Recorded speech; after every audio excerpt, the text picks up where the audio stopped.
काल्ह 23 नवंबर ते ख़मीस जे ॾींहुं पाकिस्तान जी सुप्रीम कोर्ट जेको हिकिड़ो तमामु अहम फ़ैसिलो कयो आहे बहरिया टाउन जे हवाले सां त उन्हनि ते जेको ॾंड लॻो हुयो 2019 में ऐं बहरिया टाउन जेके मली डेवलपमेंट अथॉरिटी खां ज़मीनूं वरितियूं तक़रीबन 16,896 एकड़ उनजे बदिले में जेको कोर्ट बहरिया टाउन खे पे करणो हुयो सुप्रीम कोर्ट जे अकाउंट में जमा कराइणा हुया पैसा 460 अरब रुपया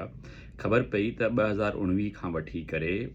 2023 ताईं बहरिया टाउन फ़क़ति कोई 24 अरब जे रुपया आहिनि उहे जमा कराया हुन में पंहिंजे सुप्रीम कोर्ट जे अकाउंट में ऐं ॿियो जेको आहे जेको हिननि ते ॾंढ लॻो बहरिया टाउन ते लंडन में हिकिड़े ॾोह जेको साबित थियो उतां जे क्राइम इंटेलिजेंस एजेंसी हुई उन्हनि हिननि खे फाइन कयो त भई तव्हां कोई 35 अरब रुपया पाकिस्तान जी सरकार खे ॾंड में वापसि कयो सो उहे पैसा जेके हुया उहे बि सुप्रीम कोर्ट जे अकाउंट में जमा कराया विया ऐं बहरिया टाउन खे PTI जी पोइ हुकूमत इहो बेनिफिट ॾिनो त भई जेको ॾंड हिन ते लॻो आहे उन ॾंड में इहे पैसा एडजस्ट कया वञनि विच वॉज़ वेरी रॉन्ग छाकाणि त उहे पैसा बहरिया टाउन जा कोन हुया उहे त कोर्ट जो तव्हांजो फ़ैसिलो हुयो त इहे पैसा गवर्नमेंट ऑफ पाकिस्तान खे ॾियो सो जेको सुप्रीम कोर्ट जो फ़ैसिलो आयो आहे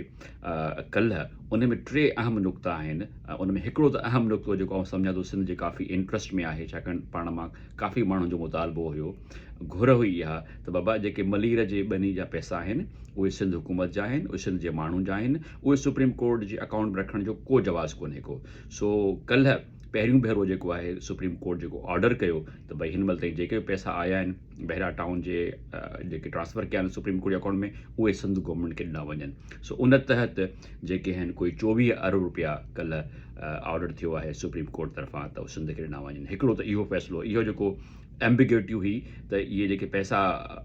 बहरिया टाउन ॾिया आहिनि मतिलबु रियाज़ ॾिया आहिनि आख़िर इन जो छा थींदो कीअं वफ़ाक़ त न खणी वेंदो मर्कज़ी हुकूमत न खणी वेंदी त इहो इशू जेको आहे कल्ह सेटल थियो ॿियो इशू जेको आयो साम्हूं त बहरिया टाउन खां जॾहिं पुछियो वियो त भई 2019 में तव्हां अग्री कयो तव्हां पैसा ॾींदो इन ॿनीअ जा जेका तव्हां मली डेवलपमेंट अथॉरिटी खे ॾिनी त उहे तव्हां पैसा छो न जमा कराया आहिनि तव्हां छो पैसा कोन ॾिना आहिनि जॾहिं तव्हां अग्री कयो कोर्ट में त उन ते उन्हनि हिकिड़ो अजीब जवाबु ॾिनो उन्हनि चयो त भई असां जेके पैसा तव्हांखे ॾिना हुया जो अग्री कयोसीं त उहे हुया 16,896 एकड़ ते पर असां वटि ॿनी एतिरी कोन्हे हुननि क्लेम कयो त असां वटि ॿनी जेका आहे उहा आहे फ़क़ति 11,000 समथिंग सो हुननि जो चवणु हो त भई हुननि वटि काफ़ी ॿनी घटि आहे उन बुनियाद ते सुप्रीम कोर्ट वरी नओं लैंड सर्वे जो ऑर्डर कयो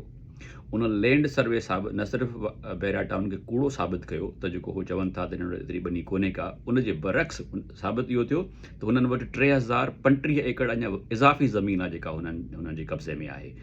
सो इहो टियों नुक़्तो आहे हुननि जे फ़ैसिले जो ॾिसणो इहो आहे त इहा जेका इज़ाफ़ी ॿनी साबित थी आहे जेका हिननि ते इल्ज़ाम हो त भई फॉरेस्ट जी ॿिए खाते जी ॿनी आहे ॿियनि ते हिननि एनक्रोचमेंट कई आहे कब्ज़ा कया आहिनि उनखे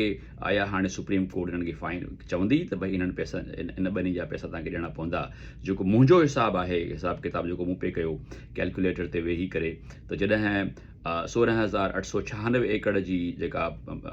मालियत थिए थी क़ीमत थिए थी उहा थिए थी 460 अरब रुपया त हाणे इहे जेके इज़ाफ़ी 3,035 एकड़ बहरिया ते साबित थिया आहिनि उन्हनि जी क़ीमत तक़रीबन 111 अरब रुपया आहे ख़ैर इहो मुंहिंजे लाइ चवणु त ॾुखियो आहे त आया उहे हिननि खां पैसा वठणु खपनि या उहो हुननि खां कब्ज़ो छॾाइणु खपे ऐं उहा ॿनी जेका आहे जेकॾहिं कंज़र्वेशन जे लाइ आहे फॉरेस्ट जे लाइ आहे त उनखे उते लाइ बहाल करणु खपे या जेको बि या मतिलबु ऐं ॿियो त जेकॾहिं कब्ज़ो आहे त उहो हिकिड़ो क़ानूनी जुर्म आहे त बहरिया टाउन खे खां आख़िर केसीं ताईं तव्हां पैसा वठी हुनखे छॾे ॾींदो कॾहिं त हिननि खे सोढ़ो कंदो न को माण्हू रियासत जी हुकूमत जी स्टेट जी 3,000 एकड़ ॿनी ते कब्ज़ो करे ऐं उन्हनि ते केस बि दाख़िल न थिए ऐं रुॻो पैसा ॾेई जान छॾाए वञे ऐं को ग़रीब माण्हू त कंहिं नंढे प्लाट ते कब्ज़ो कंदो आहे त उन ते बि केस थींदो आहे so I think it's a big challenge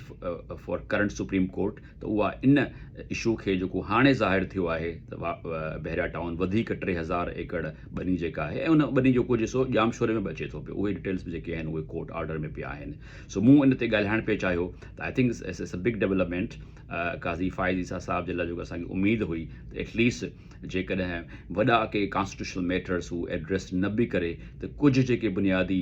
issues आहिनि पाकिस्तान में जेके अनएड्रेस्ड आहिनि या जेके वॾा माण्हू आहिनि मलिक रियाज़ जहिड़ा जेके सुप्रीम कोर्ट जे फ़ैसिलनि ते अमल कोन था कनि ऐं हुननि खे समहाउ को माण्हू पुश कोन थो करे इम्प्लीमेंट करण जे लाइ, का पुलिस कोन थी वञे हुननि ते हिन जे लाइ। तसवर करियो न सुप्रीम कोर्ट जो फ़ैसिलो 2019 में आयो आहे, उनखां पोइ अॼु ताईं हिननि फ़क़ति 24 अरब रुपया जेके जमा कराया आहिनि उन ज़मीन जे एवज़। सो ॿियो जेको PTI जेका डील कई मलिक रियाज़ सां ऐं उहो जेको अलकादर ट्रस्ट जो केस हले पियो, तव्हां पढ़ंदा हूंदो त उन में हिननि कीअं हिकिड़ी रूहानी यूनिवर्सिटी स्पिरिचुअल यूनिवर्सिटी ठाही ऐं उहा ॿनी हिननि खे जेको आहे मलिक रियाज़ ॾिनी ऐं उन जे एवज़ जेके मलिक रियाज़ खे ॾंड हुयो लंडन जी क्राइम एजेंसी ऐं उन्हनि खे 35 अरब रुपया जेके हुया उहे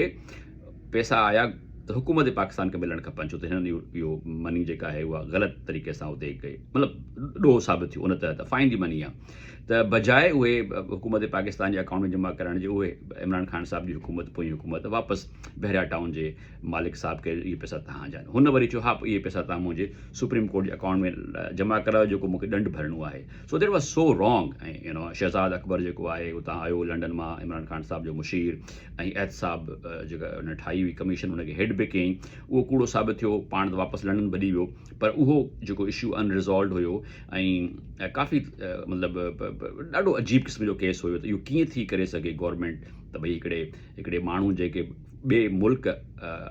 कन्विक्ट कयो आहे ॾोह में हिकिड़े में उनखे फाइन हुयो आहे, उहे तव्हां पैसा उनखे वापसि ॾियो ऐं जेको हुन ते कर्ज़ु लॻियल आहे उन में एडजस्ट कयो। It was very very wrong. Supreme court इहो ज़बरदस्त ॿियो कमु कयो त उन डील खे नल वाइड करे ऐं उनखे चई त इहे पैसा गवर्नमेंट ऑफ पाकिस्तान जा आहिनि, इहे बहरिया टाउन जा कोन्हनि खे ऐं सुप्रीम कोर्ट जे अकाउंट में नथा रखी सघजनि।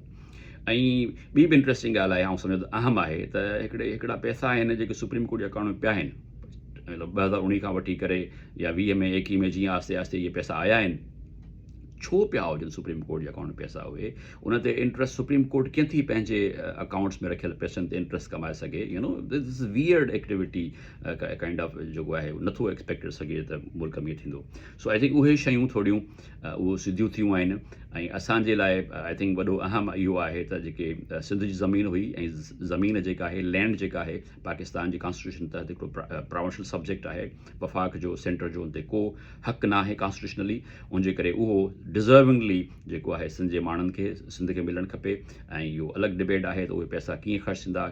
कहिड़नि शयुनि ते ख़र्चु थींदा। बहरिया टाउन जे करे ऐं मली डेवलपमेंट अथॉरिटी जे इन ज़मीन जे करे जेके माण्हू जिनजी इकॉनमी डिस्टर्ब थी आहे, जिन जो लाइवलीहुड डिस्टर्ब थियो आहे, जेको बहरिया जेको ग्राउंड वाटर खणे पई उनजे करे उते जा जेके जानवर आहिनि, ज़राअत आहे, उहा जेका मुतासिर थी आहे, आया उन्हनि माण्हुनि खे कंपनसेशन लाइ ख़र्चु कंदा या उन लाइ को जाम पैकेज ठाहींदा या छा कंदा, उहो त ॾिसणो पवंदो। पर मूं इहो नोट करणु पिए चाहियो because it was big development त उहो जेको इबहाम हुयो, एम्बिग्यूटी हुई त आया सिंध खे उहे पैसा बहरिया जा मिलंदा या कोन मिलंदा। I think I am very happy personally त जॾहिं निस्बतनि काज़ी फ़ाइज़ सां जहिड़ा माण्हू अचनि था कोर्टनि में त उहे इहे जेके एनमलीज़ आहिनि, जेके इहे डिस्क्रिपेंसीज़ आहिनि, जेके अनलॉफुल एक्ट्स आहिनि जंहिंजी कॉन्स्टिट्यूशन में का गुंजाइश कोन्हे का, एटलीस्ट उन्हनि खे रिमूव कनि था। So I think that's a positive note in Pakistan J given situation में। अञा ॾिसंदासीं ॿ शयूं ॿियूं। हिकिड़ो जी मूं गुज़ारिश कई त जेका 3000 एकड़ ॿनी वधीक बहरिया टाउन जे कब्ज़े में आहे उहा कीअं थी वापसि मिले, छा थींदो उनजो हिकिड़ो इहो। ऐं ॿियो जेको 4 सालनि खां वठी के बहरिया टाउन जेको आहे 460 अरब मां फ़क़ति 24 अरब जमा कराइनि, उहे ॿिया पैसा कॾहिं ॾींदा, उनजो कहिड़ो स्केड्यूल सुप्रीम कोर्ट सां डिस्कस करे थी। सो जेके 3 हियरिंग थियूं आहिनि कोर्ट जूं, उन में हिकिड़ो त हिन जे मथां जेका वधीक ॿनी ते कब्ज़े ऐं चोरी जो इल्ज़ाम जेको हुयो माण्हुनि चयो पियो उहा साबित थियो आहे, सुप्रीम कोर्ट जे रिकॉर्ड्स में अची वियो आहे त बहरिया टाउन वटि 16,896 न बल्कि 19,931 एकड़ ॿनी जेका आहे उहा आहे। सो इहे ॿ सुठियूं डेवलपमेंट्स थियूं आहिनि जेके मूं पंहिंजी राय रखणु पियो चाहिई। महिरबानी।